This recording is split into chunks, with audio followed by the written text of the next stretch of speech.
Kalau saya secara pribadi itu dinamis, Pak Bambang. Bagaimana nanti kondisionalnya seperti apa. Kalau kok sekiranya ada kandidat calon bupati yang lebih kuat dan memang menurut saya kok saya memang harus belajar dulu di eksekutif nantinya, ya sudah tidak apa-apa. Saya mungkin akan legowo juga menjadi K2, Pak Bambang.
Assalamualaikum warahmatullahi wabarakatuh. Waalaikumsalam warahmatullahi wabarakatuh. Bersama saya Bambang Sadono di Kanal Inspirasi Jawa Tengah. Mudah-mudahan kanal ini selalu memberi informasi, motivasi, dan edukasi. Kami sedang mempersiapkan beberapa video wawancara untuk memantau dinamika kabupaten kota dalam menyongsong pilkada serentak, termasuk pemilihan bupati dan wakil bupati Kabupaten Pati periode 2024-2029. Saya sudah bersama dengan salah seorang tokoh Kabupaten Pati, yaitu Novi Eko Yulianto. Jabatannya adalah Kepala Desa Jaknan, Kecamatan Jaknan. Apa kabar Pak Novi? Alhamdulillah, baik Pak Bambang. Iya, Pak Novi ini mulai karirnya sebagai seorang pengusaha, kemudian sekarang menjadi Kepala Desa Jaknan di Kecamatan Jaknan, Kabupaten Pati. Nah, Pak Novi supaya lebih lengkap mungkin bisa bercerita mengenai perjalanan karir, termasuk pendidikan dan sebagainya, sehingga akhirnya menjadi Kepala Desa Jaknan. Silakan, Pak. Oh iya, ya Pak Bambang. Assalamualaikum warahmatullahi wabarakatuh. Perkenalkan saya Novi Eko Yulianto. Pada saat ini saya menjabat sebagai Kepala Desa Jaknan. Saya SD, Desa SD Tanjung Sari 02, SMP Negeri Jaknan 01, terus SMA swasta, SMA Dokri Pati, lulusan tahun 2024, Pak Bambang. Alhamdulillah saya hari ini itu memberanikan diri untuk mencalonkan Bupati Pati, Pak. Karena menurut saya memang gemblengan dari orang tua saya sejak kelas 1 SMP, saya sudah digembleng bapak saya untuk berwirausaha di sektor pertanian, sektor peternakan, sampai hari ini. Alhamdulillah saya berjalan menjadi pengusaha peternakan di sektor peternakan dan di sektor pertanian, Pak. Dan juga ditambah bonus, Pak, sebagai nelayan juga. Oh, iya. Yeah. Nah, baik. Nah, sekarang Pak Novi mencalonkan sebagai bupati. Bisa diterangkan apa alasannya dan apa yang menjadi cita-citanya?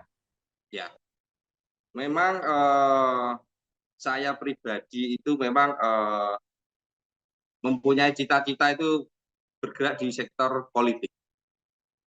Umur 23 tahun saya masuk di Partai PDI Perjuangan, Pak Bambang, sebagai Ketua PAC Jaknan periode 2008 sampai 2013. Nah, maka dengan itu karena saya tahu kondisi situasional Kabupaten Pati dari sektor pertanian, dari sektor nelayan, dari sektor peternakan yang menjadi pondasi dasar perekonomian Kabupaten Pati pada saat ini kan baru terguncang, Pak Bambang. Nah, itulah yang menggugah saya untuk, wah saya ini harus masuk di dalam pemerintahan supaya apa? Ilmu saya,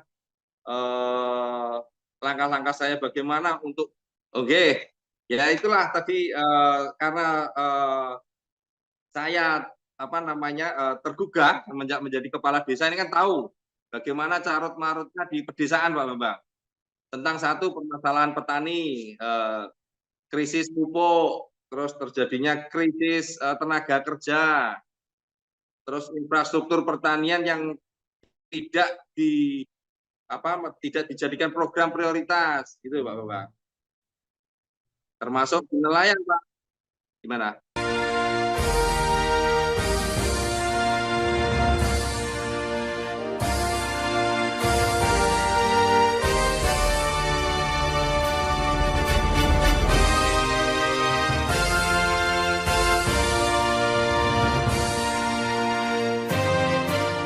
Ya, kalau pupuk sudah banyak orang yang tahu ya. Ya. Kalau krisis tenaga kerja itu seperti apa, Pak? Ya memang sulit, Pak. Sekarang tenaga kerja untuk tenaga kerja itu orangnya sudah sepuh-sepuh semua dan memang tidak ada regenerasi petani, Pak Bambang. Tidak ada regenerasi petani. Jadi memang mungkin 3-5 tahun bahkan jangka panjang 10 tahun yang akan datang kita harus mempersiapkan alat-alat harus masuk di pertanian gitu, Pak. Maka dengan itu sekarang kan harus dimulai pembangunan infrastruktur pertanian karena itu sebagaimana fondasi dasarnya, Pak. Baik, Pak Novi ingin membela kepentingan petani juga termasuk nelayan, masuk mencalonkan menjadi bupati. Nah, harus melalui jalur politik. Apa yang sudah dilakukan? Sejauh ini saya sudah silaturahmi ke beberapa partai politik, tapi yang jelas saya ini kader PDI Perjuangan, Pak Bambang. Jadi saya merasa mempunyai hak untuk mendapatkan rekom dari PDI Perjuangan karena setahu saya termasuk kader yang paling lama di antara calon-calon bupati yang lain yang masuk dari PDI Perjuangan, Pak Bambang. Nah, PDI Perjuangan kalau tidak salah sudah mulai membuka pendaftaran. Nah, di Sudah. situ selain Pak Novi, siapa saja yang sudah mendaftar? Sejauh ini ada 6 kandidat kalau tidak salah. Pak Ali Badudin sendiri, terus Pak Suryanto, Pak Agus Sunarko, terus Pak Wahyu, Pak Saiful Arifin termasuknya, dan saya sendiri. Kalau menurut pengamatan Pak Novi, dari internal PDIP sendiri siapa yang dijagokan? Ya itu ya harusnya ya saya, Pak, karena saya termasuk kader yang paling lama dan kader militan. Nah, kalau tidak salah kan itu ketua DPC PDIP itu juga mencalonkan diri. Apakah tidak otomatis kalau ketua DPC mencalonkan itu nanti yang didahulukan? Ya memang kan saya juga kan ada komunikasi dengan beliau karena sampai 2 minggu terakhir beliau kan menyampaikan bahwa beliau tidak akan maju, terkecuali terpaksa menerima mandat dari pimpinan langsung gitu, Pak, yang disampaikan. Ya, ya, bagus. Jadi Pak Novi termasuk yang mempersiapkan diri, jangan sampai dari internal kader malah tidak ada yang maju gitu kira-kira ya. Iya betul, karena saya lihat yang lain ini kan penumpang sesaat, Pak. Nah, itu untuk Pati, PDIP bisa calonkan sendiri atau tetap harus koalisi, Pak? Oh bisa, Pak, bisa mencalonkan diri. PDIP itu 14 kursi, Pak Bambang. Ya, oke. Ya. Tetapi tetap aja mau menjalin koalisi atau Pak Novi merasa cukup hanya mendaftar di PDIP? Oh kalau saya berpikir untuk koalisi, Pak. Kalau bisa kan koalisi semua partai. Alhamdulillah saya juga mengambil pendaftaran di Golkar, P3, PKB, dan Demokrat, Pak. Dan di PKS juga. Jadi saya berharap semua partai bisa mendukung saya, Pak, supaya biaya kos politik tidak terlalu besar nantinya. Luar biasa cita-citanya. Nah, Pak Novi sekarang, apa yang Pak Novi tawarkan atau Pak Novi janjikan kepada partai-partai itu supaya mau mendukung Pak Novi? Saya menyampaikan beberapa partai, Pak. Kami ingin menjaga kestabilan politik di Pati. Kami menawarkan untuk bisa bekerja sama dengan beberapa partai yang mendukung saya untuk kepentingan masyarakat Pati dan memang untuk kepentingan internal partai itu sendiri, Pak Bambang.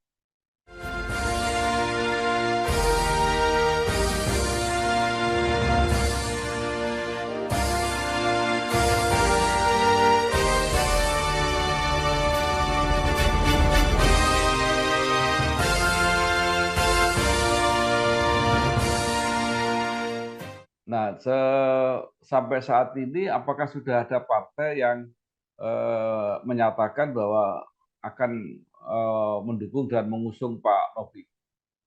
Kalau yang menyatakan secara langsung belum ada, tapi kami ada komunikasi baik. Ada beberapa partai yang memang intent kita komunikasi dan memang menunggu bagaimana perjalanan Rekom ini di PDI, Pak Bapak. Ya, artinya menunggu PDI dulu. Ya. Ya, padahal PDI biasanya keluarnya terakhir-terakhir. Iyalah, ya nanti kita kondisional Pak Bambang. Lihat kalau memang sekiranya kok ditunggunya kok sepertinya kok ya apa boleh buat. Baik, Pak Novi. Pak Novi hanya mempersiapkan diri untuk menjadi bupati atau juga bersedia kalau memang akhirnya dijodohkan jadi wakil bupati? Kalau saya secara pribadi itu dinamis Pak Bambang. Bagaimana nanti kondisionalnya seperti apa. Kalau kok sekiranya ada kandidat calon bupati yang lebih kuat dan memang menurut saya kok saya memang harus belajar dulu di eksekutif nantinya, ya sudah tidak apa-apa. Saya mungkin akan legowo juga menjadi K2 Pak Bambang. Ya, iya. Baik. Pak Novi ini kepala desa. Yang lain yang nyalon ada camat, ada mantan wakil bupati, ada anggota DPR RI. Bagaimana perasaan Pak Novi? Saya itu lebih berbesar hati Pak Bambang. Karena situasi di masyarakat ini kan yang lebih bisa mencium aroma masyarakat ini kan saya. Lebih dekat dengan jantung mereka ini kan saya. Apa kalau kesah masyarakat ini saya lebih dekat dengan mereka Pak Bambang. Jadi permasalahan Pati ini saya lebih kompleks, paham betul bagaimana grassroots ini harus dibenahi apa yang salah gitu Pak. Oke, baik, luar biasa. Ini Pak Kades tahu persis apa yang dirasakan oleh masyarakat. Tapi apa benar bahwa masyarakat itu sekarang semakin pragmatis sehingga cara menentukan pilihannya itu juga lebih bersifat transaksional? Transaksional itu menurut saya tidak juga Pak Bambang. Karena apa? Itu kan hanya digembar-gemborkan oleh nuwun sewu tim-tim suksesnya saja Pak Bambang. Soalnya saya sendiri berkaca dengan saya sendiri sebagai kepala desa, saya itu hampir dikatakan tidak menggunakan uang Pak Bambang. Karena saya hampir dikatakan sebagai kepala desa itu saya tidak menggunakan uang. Karena saya serahkan sebelum adanya pemilihan kepala desa, saya sampaikan kepada masyarakat, kalau ada yang mau menjadi kepala desa silahkan, saya mengundurkan diri. Akan tetapi masyarakat tidak menginginkan adanya rival dari saya gitu Pak. Jadi alhamdulillah bisa dikatakan saya tanpa uang bisa menjadi kepala desa. Jadi bisa dikatakan menang sebelum perang Pak Bambang. Iya, baik. Bisa dipilih tanpa menggunakan uang. Pasti Ya. punya kelebihan yang lain. Apa Ya. yang dipertimbangkan oleh masyarakat? Ya, selama saya menjalani hidup Pak Bambang, saya tidak pernah berurusan dengan kepolisian ataukah APH lah bahasa Pak Bambang ya. Dan memang dari pesan bapak saya itu menjalani kehidupan itu jadilah orang yang jujur Pak Bambang. Karena orang jujur itu bisa melebihi orang kaya. Pesan beliau itu seperti itu. Jadi itu saya terapkan di dalam kehidupan saya sehari-hari. Pak Novi sebagai kades, walaupun ada juga kades lain kelihatannya yang nyalon gitu ya. Apakah sudah berkomunikasi dengan kades-kades yang lain untuk mendengar apa yang jadi aspirasi mereka dalam pilkada ini? Ya, memang hanya beberapa kades yang sudah saya sowani Pak Bambang ada. Karena kan situasional di Kabupaten Pati ini kan ada beberapa calon yang sudah gendeli kades Pak. Jadi memang saya berjalan itu di belakang layar, tidak berani terbuka gitu loh. Kalau kok nanti toh Rekom sudah turun, nah itu baru saya nanti perang terbuka Pak Bambang. Akan meminta restu dari semua sedulur kades Kabupaten Pati.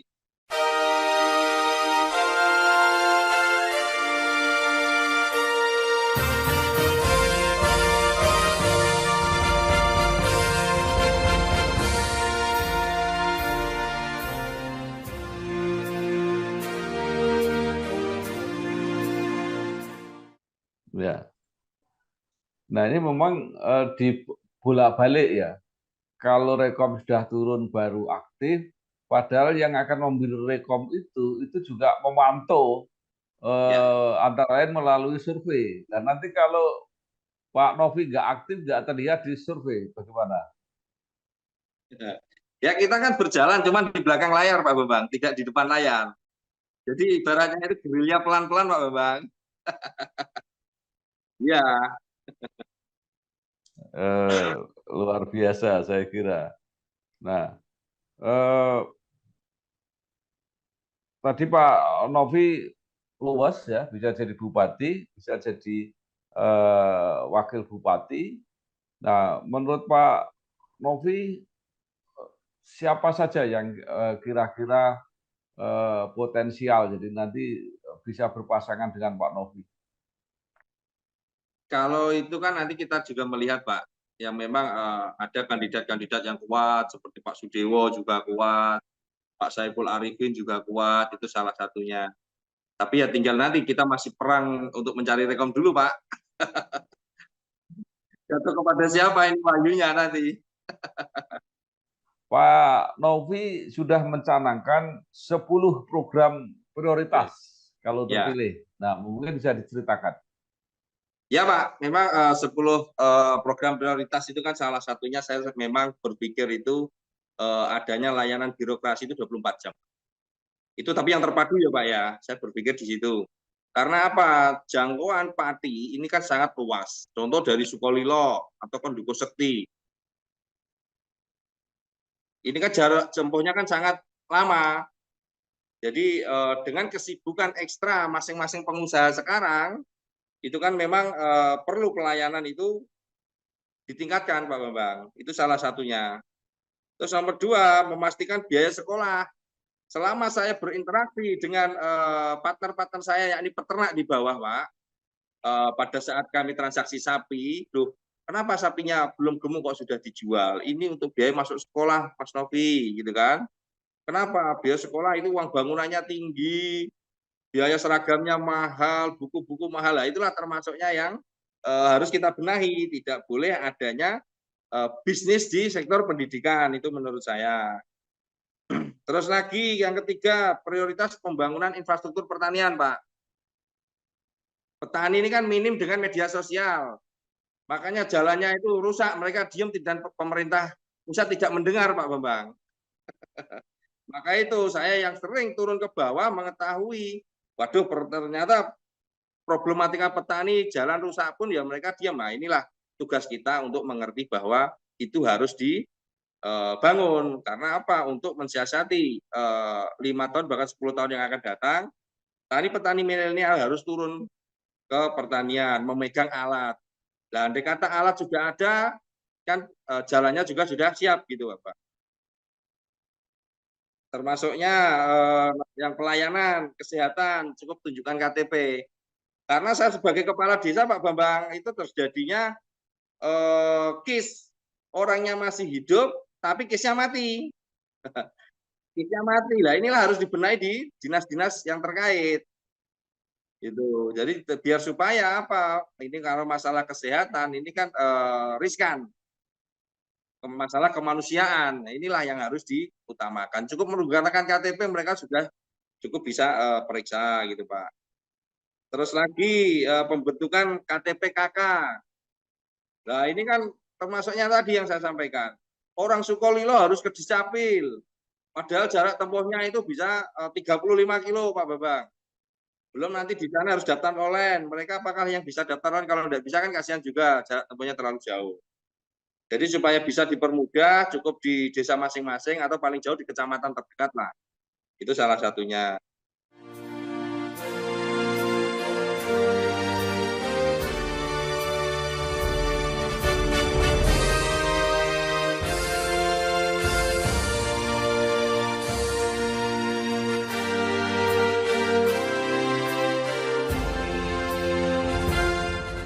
Terus meningkatkan PAD, Pak.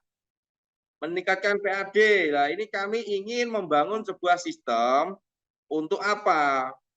Mengoptimalkan hasil dari kelautan, Pak. Saya mempunyai gagasan akan membangun hilirisasi perikanan, Pak Bambang. Karena apa? Tahun kemarin ini, tahun 2023, 2024, hasil nelayan melimpah ruah, tapi hasil tangkapannya tidak laku, Pak Bambang. Nah, itulah harus kita bukakan pasar seluruh nasional gitu loh. Jadi konsepnya nanti akan kita bukakan pasar di setiap kabupaten kota seluruh Indonesia, Pak Bambang. Nah, itu salah satunya untuk meningkatkan PAD. Terus untuk pelayanan masyarakat supaya lebih optimal, nah ini harus menaikkan gaji aparatur desa. Nah, dengan PAD yang naik, nah, nanti aparatur desa juga akan merasakan kenaikan gaji supaya apa? Pelayanan ke masyarakat lebih maksimal. Dan yang terakhir, pembangunan fasilitas olahraga untuk pemuda, Pak Bambang. Karena apa? Kita harus memerangi. Sekarang itu kan anak-anak baru kecanduan HP, Pak Bambang. Nah, itulah harus kita mensiasati bagaimana untuk memerangi HP ya. Kita bukakan fasilitas-fasilitas olahraga di setiap kecamatan. Itu, Pak Bambang. Baik, Pak Novi, terakhir, apa yang ingin Pak Novi sampaikan kepada masyarakat atau menyarankan bagaimana masyarakat bisa memilih ya dalam pilkada yang akan datang ini dengan baik, tadi tidak perlu memakai uang, tetapi bisa memilih pemimpin yang memang benar-benar sesuai harapan masyarakat dan bisa menyelesaikan persoalan yang dihadapi tadi. Banyak masalah yang disampaikan oleh Pak Novi tadi. Untuk warga Kabupaten Pati, pilihlah pemimpin yang jujur, pemimpin yang tidak korupsi, pemimpin yang memang benar-benar dekat dengan masyarakat, tahu betul permasalahan tentang masyarakat. Mungkin itu Pak yang bisa saya sampaikan. Kalau masalah uang itu nominalnya tidak seberapa, tapi 5 tahun ini bisa mengatur kehidupan warga Kabupaten Pati, Pak Bambang. Baik, terima kasih sekali. Pak Novi Eko Yulianto, Kepala Desa Jakenan, Kecamatan Jakenan, Kabupaten Pati, yang sudah bertekad untuk ikut menyalonkan diri sebagai bupati atau wakil bupati dengan 10 program prioritas yang sudah disampaikan. Mudah-mudahan kalau itu berjalan dengan lancar dan akhirnya terpilih, bisa bermanfaat untuk seluruh masyarakat Kabupaten Pati. Amin, Terima kasih amin. Pak Novi, selamat ya, Pak. berjuang, sukses. Wassalamualaikum warahmatullahi wabarakatuh. Waalaikumsalam warahmatullahi wabarakatuh, Pak Bambang.